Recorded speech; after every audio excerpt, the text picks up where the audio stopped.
I'm Dulcie Smart. I'm from Deutsche Welle Television, the English newsroom in Berlin. And I just want to pick up on this thing of the mainstream media, the professional media, how much we know and we don't know. The night of the earthquake in Haiti, I was working. And of course, the first flashes came through. There'd been a major earthquake. There were no images. So our picture editors then began searching the internet. And sure enough, before very long, they came up with some stills. And so my question then was immediately, do we know that they're from today? Do we know this isn't a house that's just been demolished and somebody has thought, here's an opportunity to get my pictures on the internet?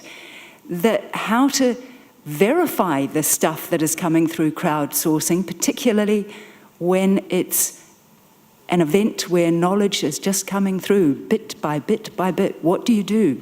And so then, together with the Germans who lead our news at Deutsche Welle, we were discussing how to handle this. Then CNN showed the same pictures, the pictures we were about to show or not show. And then we thought, right, okay, we can go with it. But it's a very interesting question with the stuff that's crowdsourced. It's immediate, it's there, but it's going to increasingly, I think, be open to abuse, where people can put in fake information. Robert, how do you do it when they upload all the content on your site? Do you trust them? Well, in many circumstances, it is a leap of faith. But there is definitely methodologies for vetting content, just like there is in traditional media. So I think it becomes, your organization's sort of editorial. Yeah, right. I have a question in the back there. Hello, my name's Kit. I work for the United Nations University, and we're here representing a web magazine that we're doing called Our World 2.0. We've been having a really interesting debate about the role of social media in bringing about change. And I have two questions. The first one is, when you're getting information secondhand, and you're talking about verifying the source, do you think that it's ever going to replace someone in the field who is actually there doing that work? And is social media going to replace that work of somebody in the field talking with a farmer who is struggling with sea level rise or a problem with agriculture or their water supply?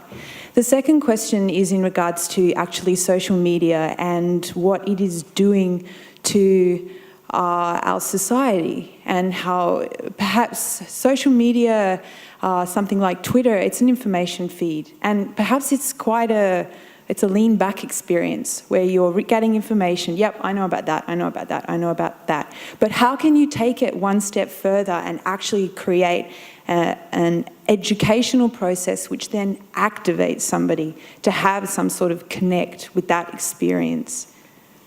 That's my question. Who wants to answer this one? You? I think we have to come up with something in between a private person just sending stuff in, getting no money for it, and a traditional journalist.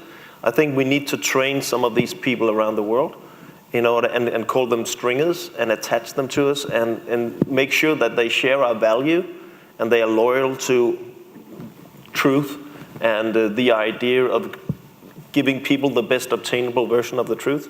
And then I think we have to I think you have a great question up there, or remark, because for traditional media, we are now competing with everybody with a digital camera and or a cell phone in the world.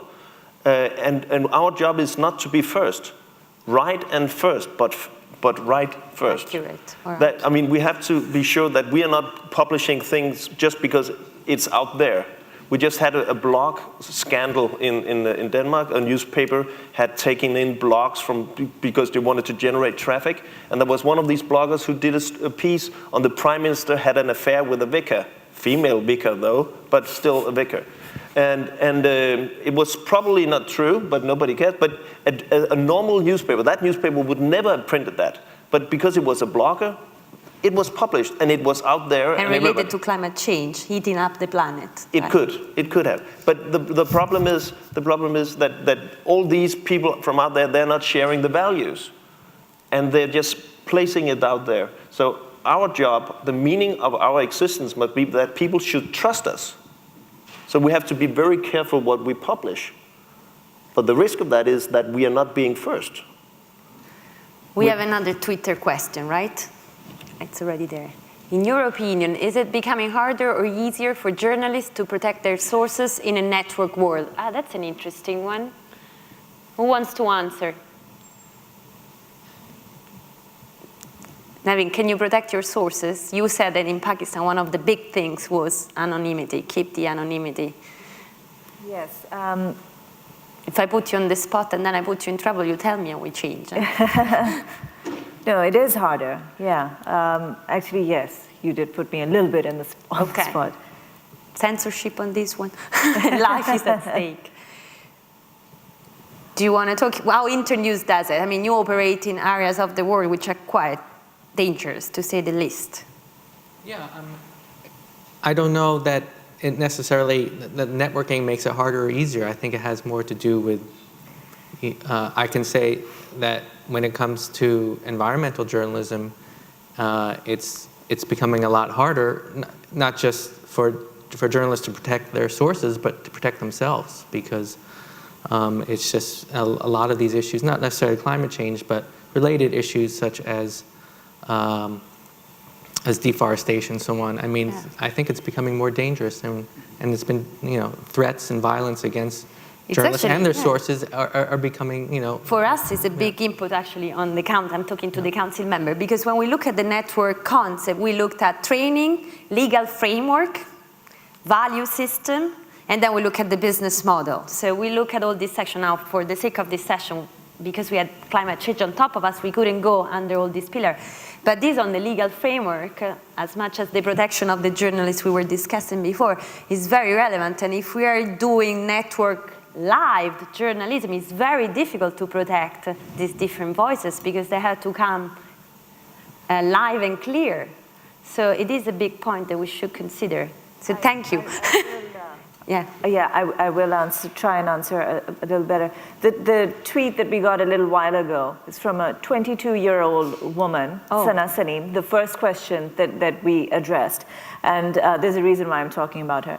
She's a 22-year-old woman in Pakistan. She's a medical student. She's a blogger, right? And she constantly receives death threats, right? So her blog gets hacked into. All kinds of awful things are written on it, right? So, yeah, when right now for her to send a question on climate change, it's not too bad. But if she were to put it out there, right, and it was something about, I don't know, criticizing the intelligence agencies of Pakistan, yeah, She would be it in is trouble. harder. it's certainly easier to make threats in a network world, isn't it? Because you can do it anonymously. And then CNN Yeah. can pick it Yeah. up and broadcast them Yeah. because it's at the news, Yeah. right?